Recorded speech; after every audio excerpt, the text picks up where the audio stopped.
طيب احب اخد نصيحة لما تيجي تعمل رقم. تمام، لما تيجي تضيفه هنا امسح قبل ما تعمل نيكست امسح منه رقم. تمام، علشان لو ما كانش شغال الرقم مش هينحذر منك زي دي كده. تمام، وهنا ديت اهم المواعيد اللي بيبقى الكود بيوصل فيها. تمام، هسيب لك الصورة في الوصف. هنا بقى هتيجي احنا دلوقتي الساعة 10. تمام، برضو امسح رقم واعمل نيكست. هتلاقيه عمل دقيقتين، تروح جاي عامل تعديل الرقم وتروح جاي حاطط الرقم اللي البرنامج طلعه لك على طول. تمام، وتعمل نيكست علشان يجيلك بالشكل اللي كده. تمام، ويجيلك عدات دقيقة او دقيقتين والكود يوصلك في 17 ثانية. تمام، الكود وصل اهوت.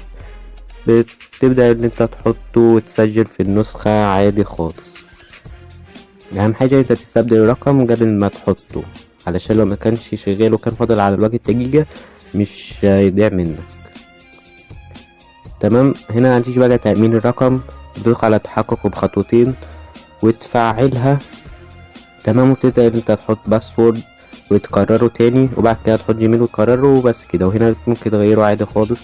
تمام، بعد كده تدخل على اكونت تاني وتدخل على الخصوصية. تمام، وتيجي عند الجروب.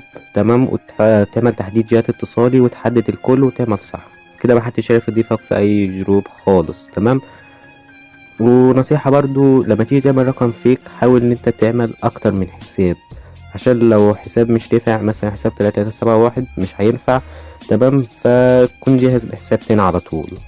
تمام، وفي النهاية كون فعلت رقم فيك ومبروك عليك الرقم يا حبي.